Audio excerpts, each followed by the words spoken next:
If you are looking for some really easy ways to get started on your frugal journey, we have a way to help you. But before we get started, I'm Julia. And I'm Aaron. We're the Canny Couple, a small homestead family in rural Virginia that work every single day to merge homesteading and frugality. And frugality has probably been the biggest part of our journey together. It has. It has. And we have grown so far in our journey together.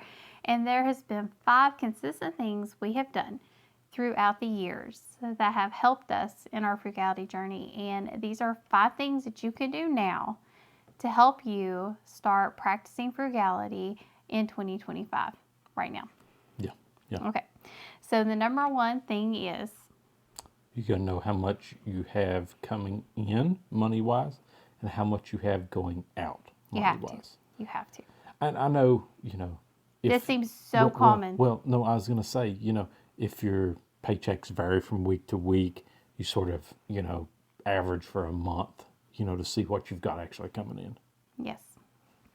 I would also add on to this that you need to know all your debt numbers. You need to know all your debts. You should know all your bank account numbers. You should know your total balances, all of that, as well as in addition to how much money you have going in and out. You should kind of have a general knowledge of all of that.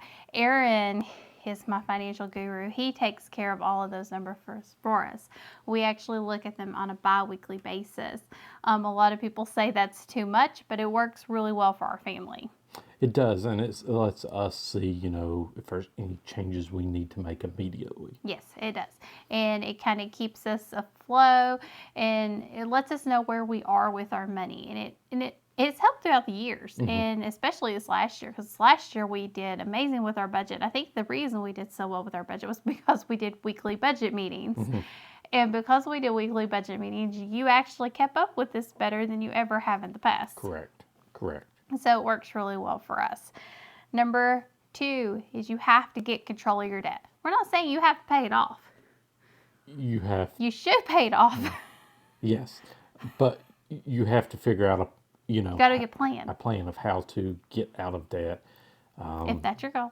Right, if that's your goal. Some people, are okay with it. But you've got to make a plan. You can't be increasing your debt more interest-wise than what you're paying off. Yes, you ought to really make sure if you're going to bring on more debt, you got to make sure whatever your plan is, you know what you're doing. You're going into this eyes open. You're not just jumping in feet first, your eyes closed. You need to actually have a plan. Now, we are of the mind of no debt at all. Right. We are 100% debt free, and that's the way we're staying. Yes. And we really enjoy that lifestyle. We've been that way now for a year, and it is 100% free. So we would really encourage a lot of people out there to really work really hard to pay off your debt. It is possible to do that. And, you follow us. We'll give you tips, tricks, ideas, how you can do that. So you can subscribe and like our channel. The next one is create a plan and goals for your money. Your money, you got to tell it what to do.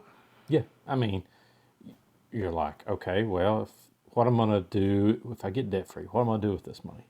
Well, it's like going to a grocery store. Right. You got to have a plan for what you're going to buy for groceries, or you're going to buy a whole bunch of stuff and not have any idea what you're going to do with any of it. Exactly. I mean, you could go to a grocery store right now and easily spend, $500-$600. More than that. Well, I mean, a week. More, like it is nothing to spend even more than that. The grocery prices have gotten outrageous. You have to create a plan and a goal for your money. That is the only reason I can keep my grocery budget under $300 a month for 3 people. Yeah. It is actually average. Last year was under $300 or under $270 per person. Now there's 3 of us in the house, and we do a lot of other things. You can go watch that video on what we do to keep it down. But I had a plan, and I worked that plan. And you have to have a plan for your money as well. You really do. So you have to have goals for your money. One of our big goals this first quarter is to lower our overall budget by 5%. 5% doesn't seem like a lot. 5% a month for the first quarter. And then we'll reevaluate to see if there's something else we can do or something else we need to do. Or if we need to go up more or down more to make changes. That's a goal. It's a goal. And it seems like, well, that's a really low goal. Well, it is. But we have a really tight budget. We have a very tight budget. So we're trying to squeeze every penny out of that budget that we can. Right. So work through the years. Number 4, work through the year to make small changes in habits that are going to lead to big savings. So this could be making coffee at home. You know, everybody talks about this one. Everybody does. Oh, there was this article saying that this doesn't work. That boomers don't know what they're talking about. Like, it does, though. It does. It does add up. And I'm not saying you're going to be able to buy a house, but you might pay off a credit card. Right. So let's say every time you go out every morning and get coffee, it's $6 or $7. That's so much money. So, and it's only going to keep going up. Well, you can get a 12-ounce bag of coffee for that price. And how many cups can you make out of that in comparison? And if you cut back on the amount of coffee you use, because we know this for a fact, that the recommended amount by the manufacturer is not actually the amount that you need to use. Like, start cutting back a little bit at a time till you get to that amount that you have to have versus the amount that's actually needed. Yeah, you can kind of cut back and stretch it a little bit further. Yeah. I mean, other small changes. Coupons. Is coupons, stuff like that. So Aaron's really great at the cash apps and receipt apps. I mean, well, most of the grocery stores now have digital coupons. Always go through when you make out your list, see if any of that stuff is on there. That can save you, a couple bucks here and there. It's worth the time. It's worth the time, because if you do that every week for 52 weeks, a couple bucks. It adds up. It adds up. Okay. And then you got your receipt apps. You can, after you went your places, scan stuff in, get back gift cards. We averaged last year anywhere from 5 to 15 a month just getting back on receipt apps. That doesn't seem like a lot of money, but it adds up. Yep, it adds 12 up. months it does. It does. It's a pack of toilet paper. What's more than a pack of toilet paper? If you're getting toilet paper for that price. Oh, well, every month. Yeah. Every month, it's a pack of toilet paper. Well, the pack of toilet papers went up to $6 in our area. That's the sale price, so. This next one might hurt people. Don't be afraid to cut your lifestyle. You got to make deep cuts. This is what we did. You got to make deep cuts. Aaron made the deepest cuts. When we first got together, you made the deepest cuts. You were bowling. You were doing a lot of things that were more expensive. That was probably $40, $50 a week at that time. Yeah.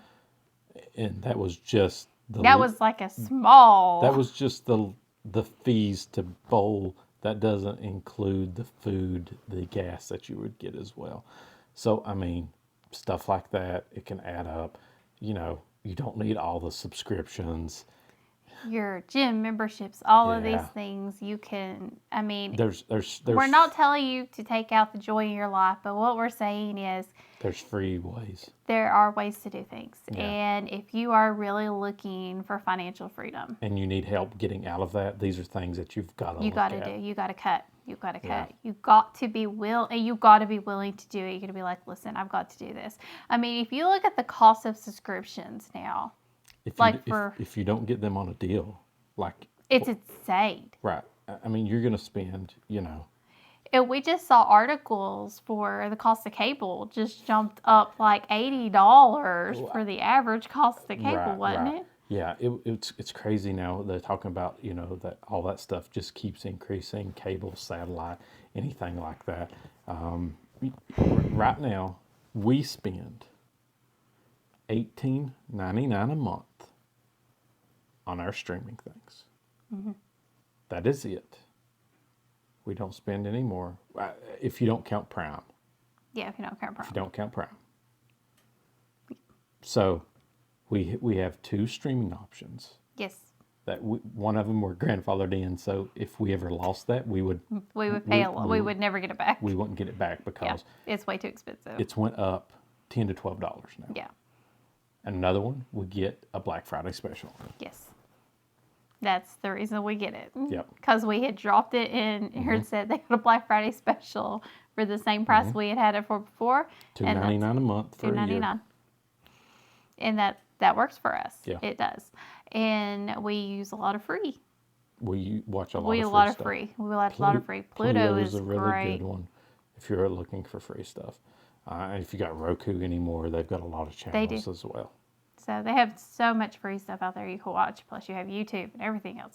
There's too much other free stuff. And there's books. There's no reason to be bored. Well, another one is, so I don't remember which financial Reddit I was looking at the other day. I was looking, most people are paying for YouTube Premium. So they're paying for YouTube without the ads. It's not worth it.